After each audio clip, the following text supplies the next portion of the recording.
5월 22일 금요일입니다. 구독 버튼과 엄지를 눌러주시면 대단히 감사하겠습니다. 문 대통령이 아마 사면을 못할 것이다, 이렇게 문희상 국회의장이 말을 했습니다. 아마 못할 것이다. 왜 이런 얘기를 했을까요? 여권에서 처음 대통령 사면론을 제기했습니다. 문희상 전 국회의장. 공수처법하고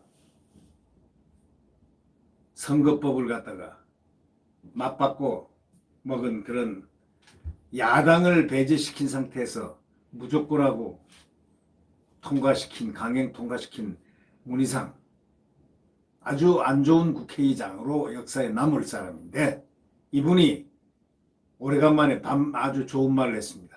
여권에서 처음 나온 대통령 사면론을 제시한 겁니다. 그러면서도 문 대통령은 아마 못할 거다, 문재인은 못할 거야, 이런 식으로 얘기를 했습니다. 이게 자문자답하는 게 이게 무슨 뜻일까요? 문희상 국회의장의 독특한 자기 나름대로의 자아가 묻어있는 것 같습니다. 퇴임 기자회견에서니까 전직 대통령에 대한 사면을 고민하지 않아도 될 시점이 됐으니까 말을 굉장히 조심합니다. 고민 안 해도 될 시점이 됐다, 뭐 그렇게 얘기할 필요는 뭐 있습니까?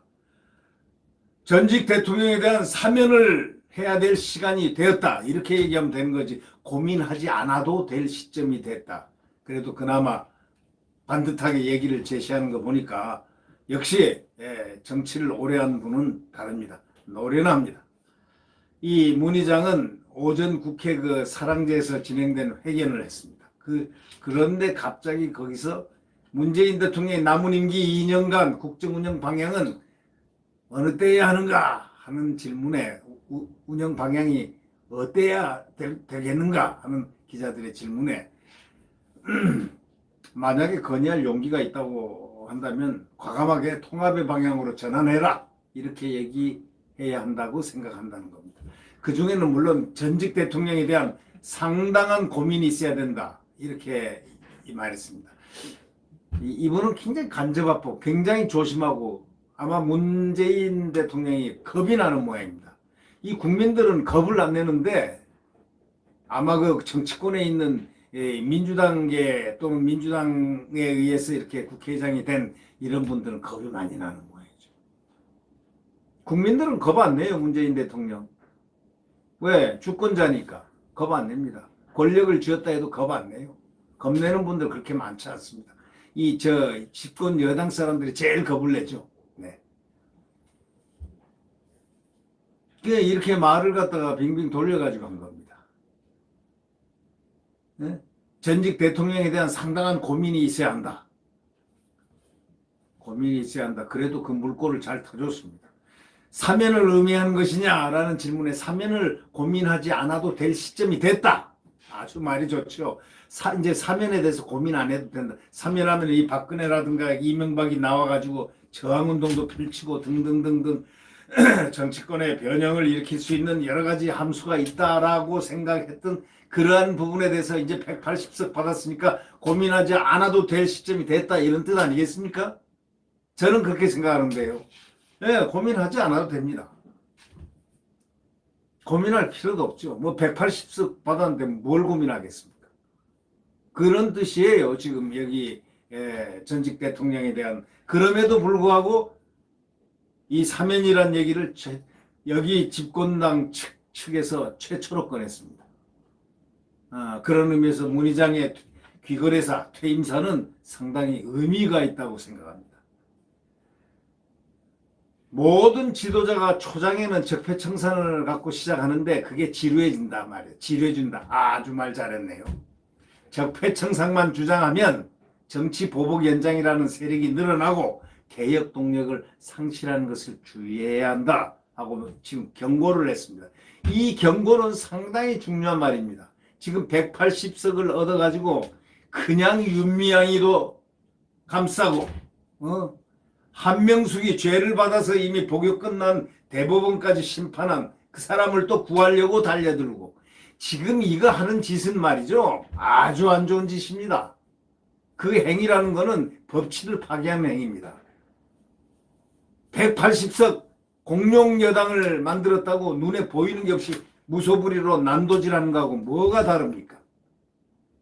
법치를 지켜나가려는 것.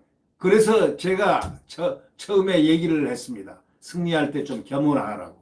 겸손하면 더 무게감이 있고 더 목표를 더 달성하기가 더 쉽다고. 그랬는데 보니까 겸허는 고사하고 겸허가 날아가 버렸습니다. 이제 딱 180억 받으니까 이제는 보이는 게 없는 겁니다. 이제는 옥조으려고 벌써부터 손아귀를 이렇게 딱 벌리고 있습니다. 이거는 180석을 받은 공룡 여당으로서는 상당히 안 좋은 모습입니다. 법치를 가장 준수하고 있다. 저 당은 그래도 법치를 준수한다. 이런 말을 국민으로부터 들을 수 있어야 다음 정권도 창출하고 이낙연도 대통령 될 수 있고 할 거 아닙니까? 하기사 뭐 이낙연 벌써 찬밥 도토리 같은 느낌이 풀풀 냄새가 나던데 왜? 윤미향 가지고 벌써 당에서 딱 무시해버리잖아. 왜? 그 전날 5.18에서 이낙연이가 그랬죠. 얘기했지 않습니까? 윤미향 사태는 상당히 엄중하다.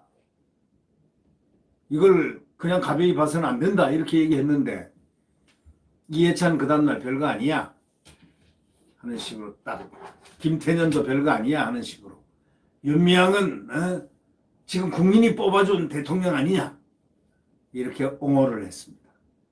이런 것을 보면서 그리고 또 한명숙에 대해서 또 나오기 시작합니다. 한명숙 전 총리가 뇌물을 받아서 그거는 뭐 빼도 박지도 못하는 그 뇌물 증거 때문에 복역을 했습니다. 그때 변호인만 붙어도 무슨 날고 기는 변호사들이 몇십 명이 붙었습니까?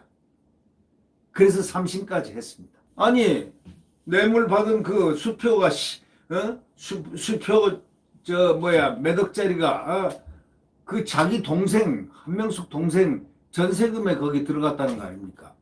그런데도 뭐 그 뇌물이 아니라고. 아니 하여튼 그 법원에서 대법관들이 쫙 완전히 합의제에서 뇌물이라고 했습니다. 그걸 갖다가 지금 벗겨내려고 그럽니다. 아니 자기가 억울하면 자기 개인이 법원에다가 내야지 왜 권력에서부터 이렇게 변죽을 울리기 시작합니까? 거기다가 법무부 장관이라는 사람은 그거 공감한다고 말이에요. 이런 정부와 이런 집권 여당이 되면 안 된다는 겁니다. 지금이라도 제 모습 갖추십시오. 좀 겸허하게. 지금 문 의장이 지금 얘기한 이 부분들은 상당히 중요한 부분입니다. 지금 적폐청산만 주장하면 정치보복 연장이라는 세력이 늘어나고 개혁 동력을 상실하는 것을 주의해야 한다. 이거는 문 의장이 조심해서 한 얘기입니다.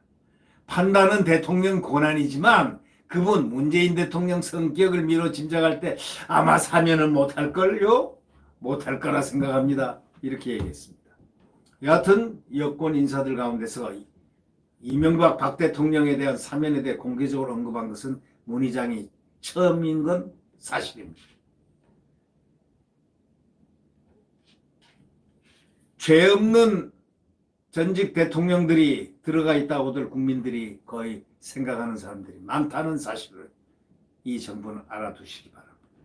적폐청산하지만 지금 정권을 새로 인수받은 거 아닙니다. 대통령 권력이 60 넘어가면 적폐청산 또 해도 된다고요? 2년밖에 안 남았습니다. 이제는 문 의장 의장이 그랬잖아요. 이제는 겁낼 거 하나도 없다. 그랬잖아요.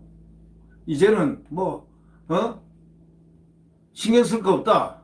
두려워할 거 없다. 해라. 과감히 통합의 방향으로 나가라.